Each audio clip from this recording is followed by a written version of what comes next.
Hello, this is Encouragers ASMR. My name is Michael. Welcome to my channel. So today I'm going to be doing a whispered ramble ear to ear. And if the lighting is different, it's because it's not going to be on me. I'm going to be doing this whispered ramble over photos. So let's get started. I'm going to make two versions as you're familiar with on this channel. And I'm going to have one version that has layered sounds, and the other version won't. They don't have them. So let's get started.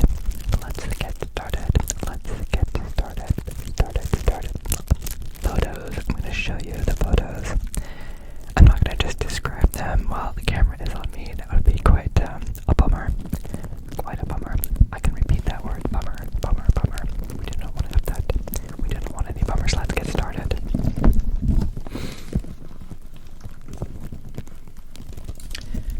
Here we have a sleeping Linus. This is sleeping Linus. He wanted to snuggle. So we have a snuggling Linus here. Doesn't he look snuggly? Yeah. And you could say, wow, looks like Linus's fur has gotten all over my clothes. That's true. He likes to snuggle. He likes to lay in between my legs. He's a little big burlap cat. He's like 20 pounds or something, so he needs to lose a little bit of weight, but we love him, and he's so snuggly. Anyway, we are going to, this might be more photos of Linus. We'll have to wait and see. But anyway, this is Linus. He's a black and white kitty. He is 6 years old, so he's almost a senior kitty. Same age as Coco. The coconut, little Coco. Same age. And that was intentional. So I found Coco in a parking lot outside of our house when she was 7 weeks old, and she needed to be rescued. So we wanted to get her a friend. So we got Linus, and they don't actually play together, but that's okay. We love them both the same. So that's Linus. Let's go to the next photo. Sphinx moth or something. Sphinx moth, I think, something like that. Anyway, it was kind of big, and it was really beautiful. As it was probably attracted to the porch light. You can see the stucco underneath. So we made sure we turned off the light so that it wouldn't be attracted to the porch. Since we have a Black Widow issue, we've been spraying, so we turned off the light to get it to find a safer location. Sphinx moth. It was very, very pretty. That's that one. Let's move on to the next photo. There's Mount Diablo from our walk. So when the sun is out late enough, or we do it on the weekend, or during the summer, if it's not too hot, we like to go for a walk around the neighborhood for a few miles. And so one of the places we go to on the top of the hill also have a view of Mount Diablo. You're probably thinking, why wouldn't you walk to the end of the road and get a photo without the light pole? Yes, that's true. But then you'd have to walk across the road and do that. And I have done that for other photos. So stay posted. If you can see, there's some sort of cattle in the background on the left. There's some cattle down there. They're really small. That's because they're far away. It's distance. The mountain is also pretty big, but it's far away. Again, it's the distance. You're probably wondering what that light pole is. What is that light pole? Is it a camera? Probably. Who is it videotaping? Probably people that go and take photos of it because they wanted to. The geese are going by. Can you hear them? They're flying somewhere for the summer. North, I guess, because they go south for the winter. So I guess they're going north with our squawking. The squawking. Okay. So I went to the rock and gem show that they have locally at the fairgrounds, and these are meteorites. These are really cool. So they have different kinds of meteorites. And so some of these, they have like an iron core, nickel iron. And some of them have like like these little gemstones inside on the bottom right, and in the back you can see they look like little gems. You can see the prices are like $600, $500, very expensive, $300, very expensive for these. They call them palisite meteorites, and there's some other ones too. Anyway, this person had a very, very large collection of meteorites. Very cool. Yeah. Also over budget for most of those. So sharing them with you because I think they're really neat. See God's handiwork and all his creation. Very interesting. All the beauty that's hidden inside of these rocks. It's really neat. So the next one is more meteorites. Now, when they etch them with acid, you can see that they have an etching pattern. There's a pattern in there that is really that's unique to meteorites, where there's a crystallization pattern forming, and that's a crisscross pattern. So it's really cool to see that. So it's very evident in these meteorites. So there's some really neat samples of things here. So very cool to be able to see that. Reminds me of the Borg from the Star Trek. They have all the like the little cubes with all the piping on it and stuff. Anyway, very neat. Further in the rock and gem show, there were some raw rocks like turquoise, various kinds of turquoise, and calciderite. I'm probably not pronouncing it correctly. I don't think I can pronounce a bunch of these. Like Beresskite, or new loader, calciderite or something. Anyway, good luck pronouncing those in a repeated words session. Repeated words like calciderite, or Prince Barsite. Good luck. Moving on. These are amethyst, so they were probably in some kind of a geode or something. Sometimes you see those really big geodes that are really big. These look like fragments of some of those, and they look really cool.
Assorted.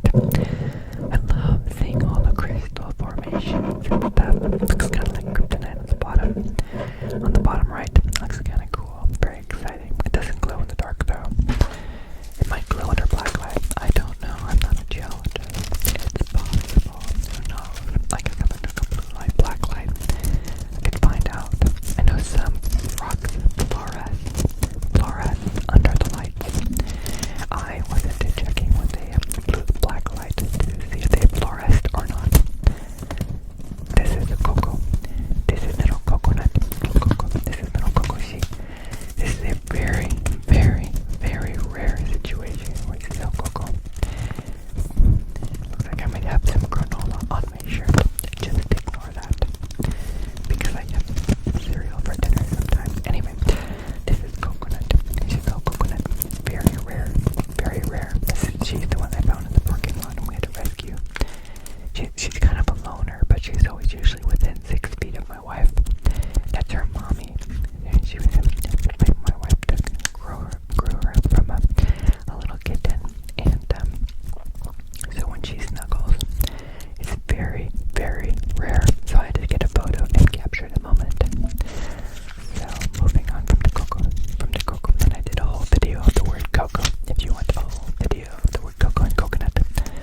grass, but then it's kind of different. Then it's kind of like, I think the schoolyards, a lot of the schoolyards have a lot of this where it's been taken over by mostly this stuff.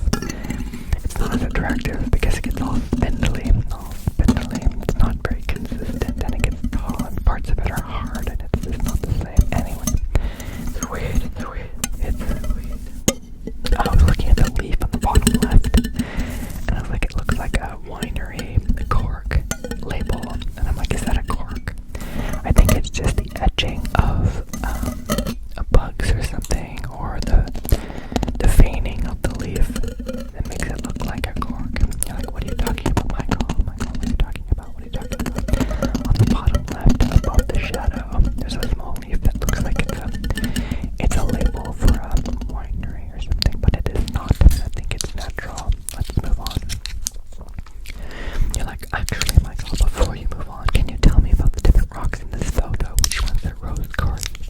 Which ones are composite? Which ones? I have no idea. You're asking the wrong person. You need to ask the rock hound in my family, because I do not know. Are they sedimentary? Are they metamorphic? I have no idea. Let's move on. So this is overlooking the city, and up in the background you can hardly see it, but those look like clouds, or actually snow on the Sierra Nevadas. This is looking towards Yosemite. So those mountains are like 80 miles away, I think, 60 to 80 miles or something. So they're pretty far away, but it was kind of a clear day, and you can kind of see that there's mountains there. It's pretty cool. Ignore the power line. Power line on the top. Ignore the power line.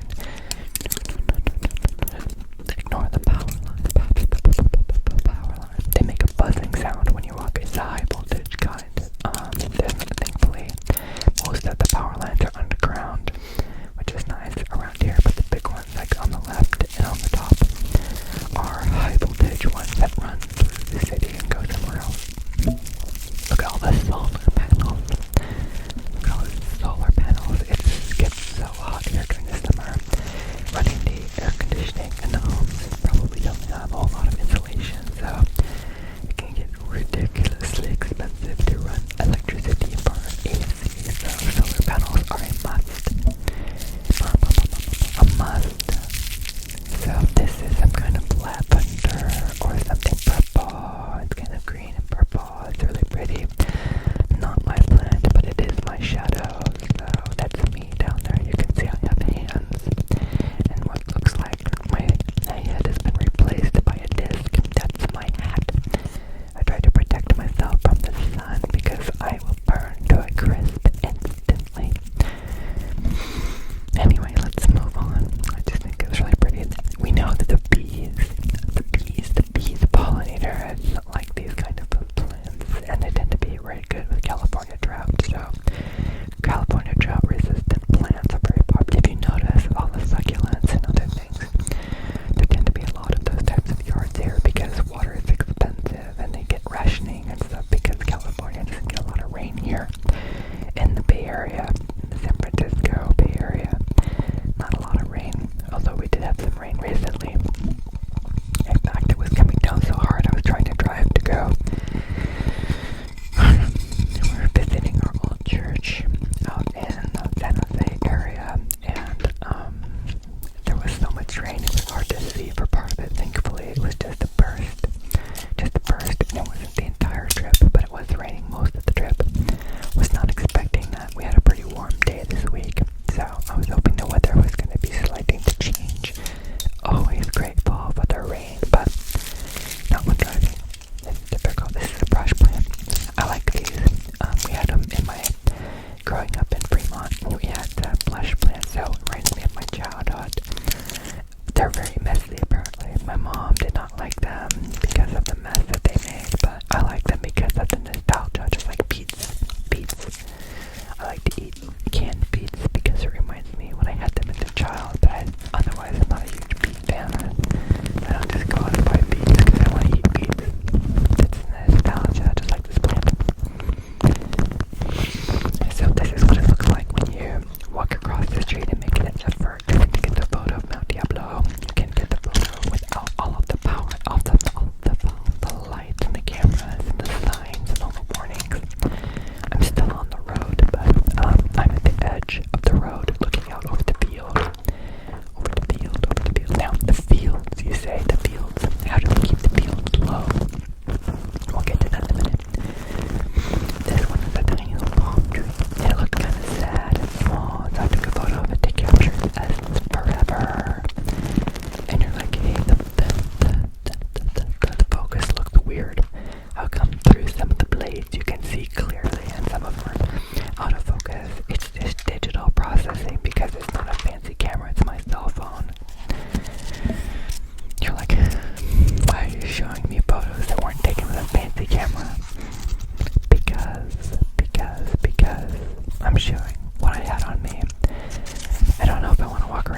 this is a purple flower, and you're like, Michael, there's clearly a beetle in the middle of the picture. Yes, but I didn't know that when I took the, or is it part of the plant? I can't tell. Sometimes I take photos of plants, and I go back and look at them later, and I'm like, oh, there's a bug. There's a bug in the photo. There's a bug in the photo. That might not be a bug. I can't tell if you see it. But anyway, purple flower, really pretty and very vibrant, very perfect looking with all the little yellow sub parts of it on the inside. I thought it was really pretty, so I figured I'd share that with you. Very intricate. In fact, let me see if I can blow it up. Let me. You're like, this is number 2, number 3, number 4, number 5, number 6. And you're like, why is it doing that? And it's because I have something turned on that I want to turn off. How do I do that? Okay, there we go. So now let's see if I can blow it up. Oh, I can. Oh, why did I get small?